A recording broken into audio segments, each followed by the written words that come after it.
welcome to Everyday Edge on your TV. My name is Kim Slaunwhite. I'm your host on Everyday Edge. Join me as we dive into the world of high stakes communication through conversation with professionals who thrive under pressure. And we're going to learn what they know that the rest of us can use every day. Today, our guest is Dr. Christine Cabrera.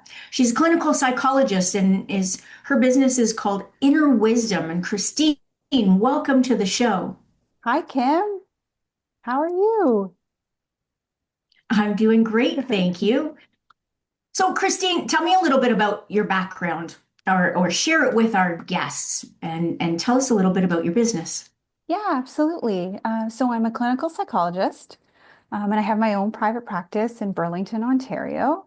I see clients province-wide, and I focus on sort of burnout prevention and recovery, but also do sort of more general psychological concerns such as anxiety and depression. And I also run a little business on the side doing some workshops. So stress management, healthy hustle, so how it is to hustle, but in a way that accounts for the rest of your life and your entire self, and play and playfulness for adults, which is really a fun workshop. That does sound fun. Maybe I'll join you on that one. So, in your role as a clinical psychologist, with the type of topics that you deal with, being, stress and anxiety and preventing burnout, there's got to be some pretty high stakes communication conversations that you have regularly. Yes, absolutely, right? And you, And you talk a lot with clients about communication as well, right? right. And you and I had a great conversation not too long ago when you agreed to come on the show. And we were both fascinated by the topic of how one of the things that is missed so often is that communication is a skill. And just like everything else, it's, like training for to be an athlete or in dance. It's those are muscles that you learn how to use and you can learn from others how to develop these skills in a way to the point that they start to become easy and it looks easy to other people. And so tell me about how our topic that we chose for today, how does that impact you in your everyday at work with your business? Oh, that's a good question, Kim. Well, the topic that we chose today was this idea of what we bring to the table before we actually communicate, right? So, what are we thinking? What are we believing? How do we see our communication in our world before we even say the words, right?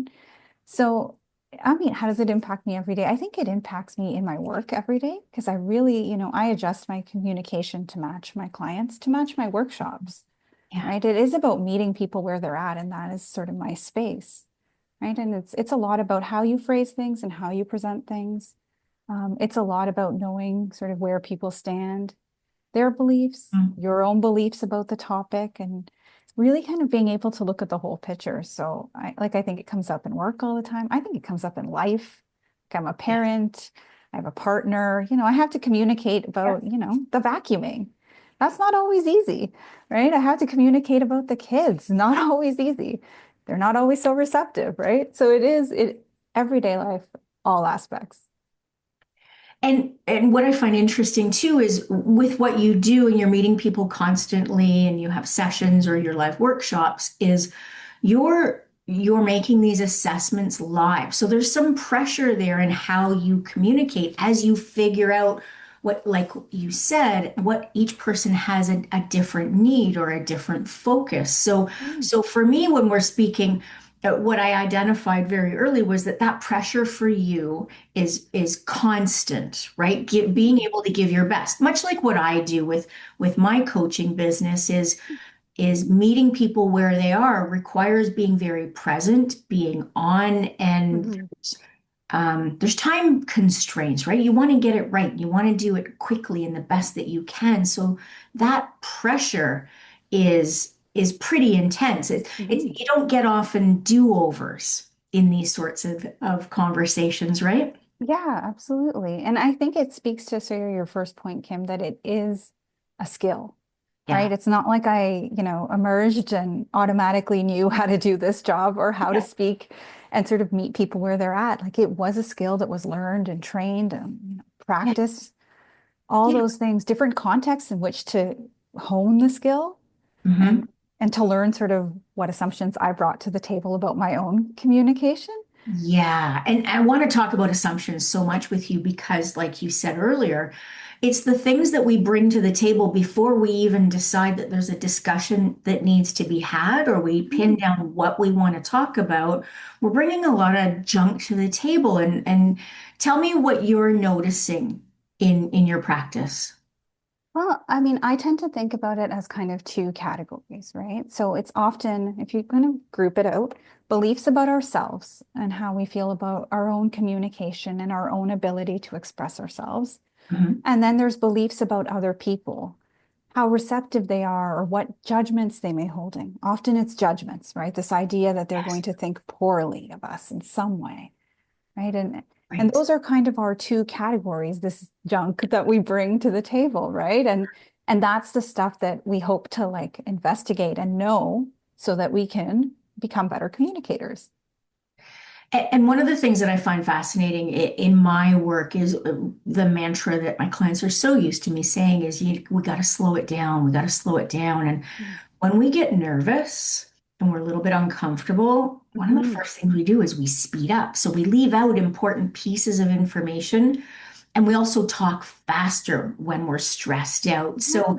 So there's assumptions that maybe we're not good public speakers, that we're not doing a great job of leadership, or we're Mm-hmm. not doing a good enough job around the house. And those are the types of examples that we bring into the conversations before they start. Yeah. What Yeah. else are you noticing when your clients come to you? They're getting stuck in all these same places? Yeah, absolutely, right? And I mean, I think a lot of us carry beliefs about our own communication from, many examples we pick up, right? Most of us, times in school we can recall we're like, oh, I handled that very poorly. I'm a terrible public speaker, right? And often what happens is people take one example and they globalize it, right? Or one conversation then went poorly in with a person, you're like, oh, like I'm terrible. I can't handle conversations on this topic. Yeah. And maybe it's not that, right? Like that we do overgeneralize and that maybe we need to look at it as it was one time. It is a learned skill. Yeah. It can be changed. It can shift. Yes, absolutely. Couldn't agree with you more. And so often people bring, like you said, that one negative example. If somebody's choked in a speech, that's really hard. And generally Mhm. the only thing that they remember from their talking is that they choked and their mind went blank and they didn't know what to say next. And so that fear lives on in them Yeah. in the absence of experiences that get them past what that stressor is. Yeah, and then it's really human, right? We really minimize our successes, right? That one moment where you choked in that speech is going to dominate your Yeah. mind space. And then everyone may come to you and say, I love this example you gave. I thought, everything you said had like really touched me. And Yeah. you hear none of it because Yes. you're so entrenched in that first belief that I choked and therefore I ruined this. Meanwhile, everybody had tons of other things to take away, and they were cheering for you as you worked through your nervousness, but that's not what we bring to the table as judging ourselves. Yeah, Yeah. absolutely. Yeah. When it comes to making assumptions about other people's beliefs, I want to talk about that a little bit because we're bringing those into tough conversations and Mm. tell me what do you teach your clients about the sort of uncontrollable part, right? The what other people bring and how to deal with some of these assumptions that we're making. Yeah. I mean, I think that's one of the toughest ones, right? And is actually the basis for a lot of kinds of anxiety, right? This idea of judgment, Yeah, unknown and uncontrolled judgment, right? And I really start off honestly by validating. This is true. There is unknown and uncontrolled judgment. Like the person is not, imagining it. This exists. Other people have independent thoughts that we can't know and control. that's Right. right. So I really start there, but then I start sort of dialing it back to like what parts can you shift, right, in the communication? And Yeah. also a little bit of, how invested are we in this person's judgment and opinion? And can we question it? Could it not be what we assume it is? right? Could it be that perhaps they're neutral, Hmm. perhaps they're positive, perhaps they're thinking what they're going to make for dinner, Yeah. right?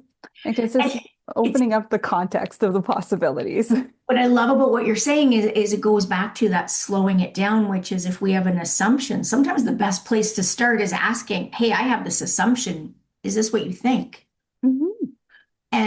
And slowing it down means that could be the best conversation that you have is that first step of, I assume if we talk about housework and Mhm. divvying up chores and who does what around the house, soon as I speak about that, I feel as though you are judging me and Mhm. my contributions as not contributing as much as you do, Mhm. or that my contributions are different, or and that's a very different conversation than jumping in the deep end, assuming this is true and addressing things that the other person isn't thinking, or at least giving them the opportunity to speak up. Yeah, absolutely. And honestly, the way you phrased it at the beginning, it's kind of it deepens the connection, right? You're making a more authentic connection by kind of being curious about it as opposed to the assumption, right? It's if you can allow yourself to be a little bit curious, open, gentler with Yes. it, you will maybe deepen the connection, get a whole set of new information, and maybe even be able to make a whole set of new assumptions for future communication. Hmm. Like, And there's really cool conversations that can happen when you slow it down and even just dig into assumptions first before the conversation can happen, which is, I assume this and therefore my language dictates that. And I don't think mhm. that's fair to you. What a great conversation that is to have with someone before you even dig into what you want to talk about. Yeah, Um, absolutely. it's also what I find, and I use this in business often, is it Mhm. gives the other person a chance to address how they come off, which is what I find is very fair, Yeah. right? If you're worried, if I'm worried that if I say I can't work after 5 on Friday, Mhm. but I'm worried to say that because I'll think you think I'm a slacker, Yeah. right? If it's in reverse and somebody's saying that to me, then I'm able to say, whoa, just because I sent an email at 5 p.m. on Friday, you should Mhm. never think that I expect an answer. And I'm so Yeah. glad you asked because we can Yeah. clear this up. So tell me in your practice, how do you Mhm. dig into, because there's so many assumptions that we can make rightly and wrongly. Yeah. What's your process for working people through what I see as some of the toughest parts of healthy conversations? Well, as you said, I do like to go slow, right? I'm quite gentle, right? I think that sometimes we think like we carry these assumptions for a long time with us. They often come from like the past and often sometimes the very far past, right? Like you don't even realize that it was something that you'd carried with you for a very long time. So Hmm. when I'm exploring assumptions, I do like to go a bit gently and with curiosity. Like, let's see, is this how you think about the world? Yes. Can we test that? Can we examine it in like a safe space with someone who's a little bit safe? Can we try out this form of communication? Maybe setting a limit or a boundary Yeah. and seeing how you felt doing it, seeing how they reacted, and let's gather some evidence to see whether this assumption has any feet, has any ground, right? So I think it's important, like it's exploring it in the room, but it's also taking it out into the world and Yes. seeing the skill take place, testing it out in safe spaces, seeing what the reaction is and learning to work with that feedback. And so much confidence comes from what you're saying because when people can, what I like to say is sort of take chunks out of these tough conversations, you Mhm. gain a lot of confidence in your own voice where you maybe didn't have it before. Yeah. And you get to practice small pieces, gaining confidence for the really tough stuff later on before you even engage in this really, big animal of this scary conversation, whatever it is that you imagine. Yeah, absolutely, right? And it's kind of knowing where to start too, I think is the other piece. So Yeah. if you feel more comfortable being assertive at work, right, then we practice at work a little bit, right? And then we take it home. If it's the other way around, this is where you start. You go small and easy. You build up the skills and practice, just like when you're learning any skill, like learning to swim or ride a bike. Same model. Exactly. And when you say it this way, it makes such logical sense. And yet, for some reason, when it comes to communication, we really struggle to see it as a skill with a methodology and steps and small things that you can learn first before you tackle the hard stuff, right? Hmm, We would never dream of running a marathon next weekend with no practice. absolutely. Somehow, we think we're going to be the world's best public speaker ready for a TED Talk in a week. Why is that?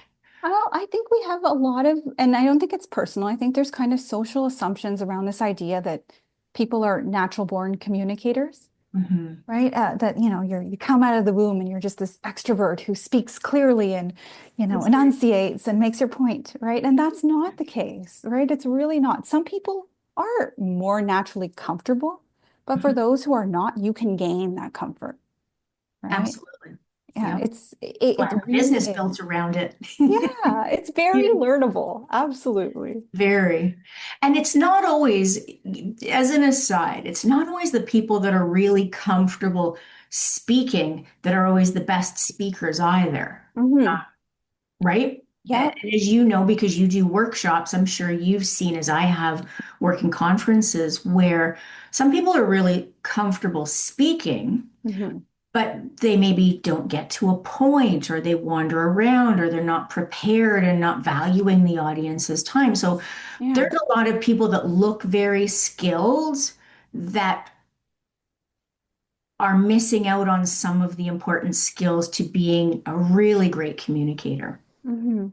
And so, what I love is speaking to people like yourself who speak under pressure. That's when the stakes are higher, is when you really know if you have a skill or not.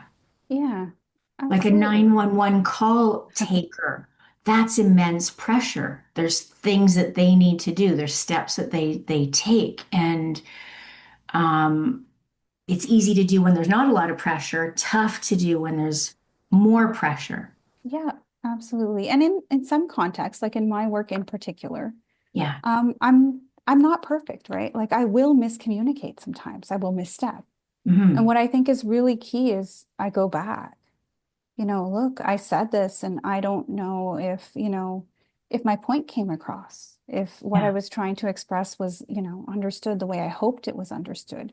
So I go back, I check, and if it wasn't, then I repair and I do my best to sort of express what I truly meant. Right. And I think it's a great example for clients. You can go back, you can repair, Yeah. right? You can make Absolutely. it better, you can try again, right? Yeah, oh, So, I couldn't agree more. There yeah, is no such thing as perfection, but when we realize communication is a skill that we're working on, I find it makes it easier to be, I don't know, is the word humble that I'm looking for? But you're easy able to understand, oh, I didn't do that as well as I think I could have. Can I have a do-over? Is a very reasonable response to absolutely. something that you know you're not perfect at.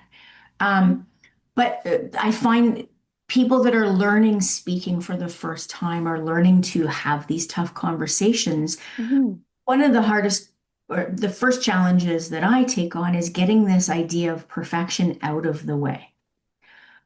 And Absolutely. that Yeah. really helps immensely because then you get, because it can get messy and it's okay for Yeah. things to get messy, right? Yeah, absolutely. Right. It's the perfection. And that is something you can address as an assumption beforehand, Hmm. right? What are your expectations for this conversation? What are your expectations for your performance or so-called way you're going to communicate, right? What's your expectations for the other person's response? Like it's okay to kind of delve into those and know. And then if they are a little too perfectionistic, we talk about it, right? I was like, let's make these more real. Like, is it okay if you stumble? Is it okay if you wander around a little bit Yeah. and miss your point a little bit, but then you come back? Is it okay if you get a little sweaty because you're nervous? Yeah. Right? I Run them really through a try whole to bunch. humanize this. Yeah, I run Yes. them through the possibilities of the humanness of this and that it's going to be okay. Yeah. And it takes a lot of the pressure out of conversations, don't you find, when you can run these sort of what if scenarios past people and say, so what? That's okay. The world will not swallow you whole if you trip over a couple of words when you're public speaking to 200 people. No. No one's judging anyone as harshly as we judge ourselves. Do you find that as a common theme with your clients? Completely, yes. And we often talk about that. That's why I always say, like, are they actually watching or are they deciding what to make for dinner? Are they listening or are they thinking about what's happening at home or what TV they're going to watch That's tonight, right. right? Like that's often what it is. Yeah. But yeah, no, I like the idea of just really approaching with the possibilities, the humanness, Mhm. do-over piece. And I think it gives you a space to soften, to move away from that perfectionism and the self-criticism Yeah. so that you can keep trying and trying again. Right? And I love what you're saying because when people are stuck, whether Mm, it's a tough conversation that they want to have or some limiting beliefs, when they have someone like you to work with them, you know very quickly where to dig in to get them unstuck so yeah. much easier and quicker than they could ever do on their own.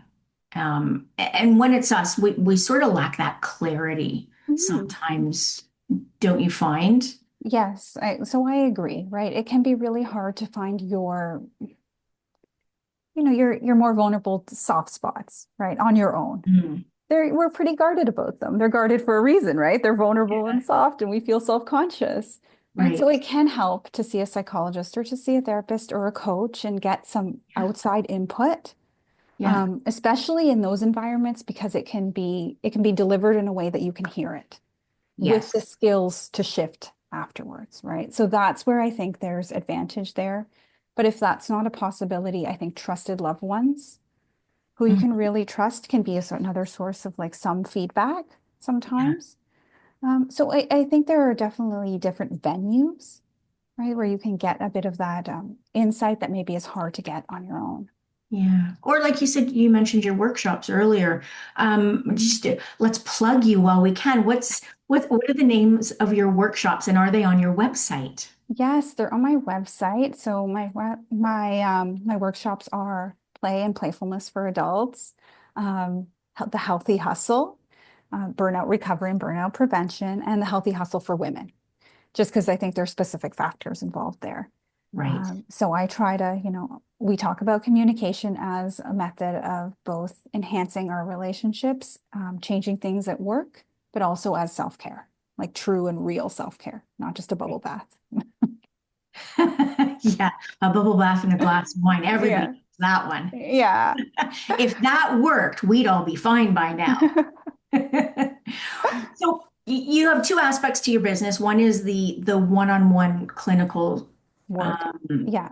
work that you do, and then the workshops, which I find in what I do, and then correct me if I'm wrong, Mhm. workshops are geared in group settings, but not so much for group therapy as much as being able to talk through a lot of different scenarios and giving people tools they can use after the workshop is generally the focus. Is that how yours work? Yeah, that's really how they work with a big focus on interaction. So I like to kind of make sure you're not just sitting there and I'm just talking at you. We're Right. doing things, right? Yeah. If it's about, it's play and playfulness, we're actually, after we learn about play, we're going to play, right? Right. We're going to get up out of our seats. If it's the healthy hustle, we're going to go through some of the strategies that you can use to hustle in a healthy way and what that actually means, first of all, but then like putting together some of the concrete tools, right? I want to make sure everyone leaves with something. I think that's Right. really important. Yeah.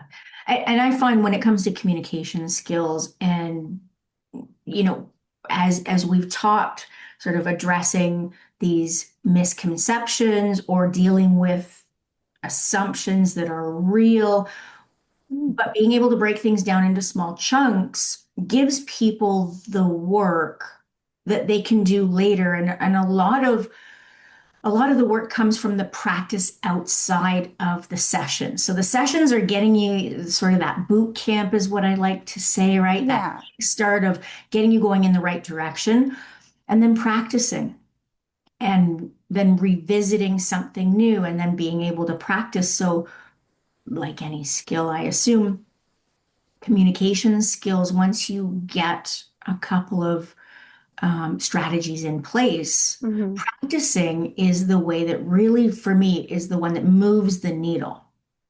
Yes, absolutely right. You do need that real world practice, right? Like you can Yeah. take the skill with you, but honestly, if you spend all your time in your head perfecting this perfect dialogue or communication, it isn't going to benefit you as much as actually going out into the world and trying it, Yeah. right? Practicing it when you get a steak in the restaurant and they didn't cook it the way you asked for, right? That can Yeah. be a disastrous conversation or it can be a nice, easy one. And we talked when we spoke a few weeks ago about how the misconception that Hmm. assertiveness is aggression is a Hmm. really big challenge in both of our works and teaching people what assertiveness looks like and what it is Yeah. and what it isn't. Does that play a big part in your practice day to day and in your workshops? Yeah, absolutely, right? So we really talk a lot about assertive communication, which is neither aggressive nor passive, right? Yeah, So aggressive is the kind of communication where it's not necessarily about word choice, but sometimes it's about body language, this harsh and strong body language, this harsh tone, right? yeah, Where you're intimidating the other person. Now you have aggression. Passive, on the other hand, is that communication that is indirect. Maybe it's quiet. Sometimes it's body language without the words. You just roll your eyes and you think the person is going to understand that you are not okay with it, You right? think that there's some mind reader that knows exactly what that particular eye roll means. Yeah, exactly. And then what we are aiming for and what we've talked about is practicing that assertive communication, that right in the middle, where Yeah, you're direct and as clear as possible.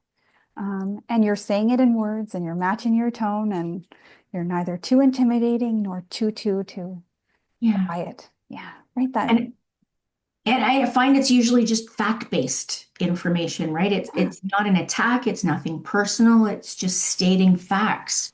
Hmm. Um, And so we could talk on and on and on, Christine, and I'm so glad you could join us today, but our time is up, and Tina, our producer, has given me the signal we gotta go. I want to thank our guest, Christine Cabrera from Inner Wisdom, for joining us today on this very interesting conversation about communication and how it's a skill that we can all work on and learn.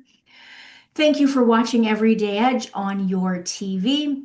Join us next time where we talk to another professional who works in high stakes communication so that we can learn tips, things that they know we can bring into our everyday.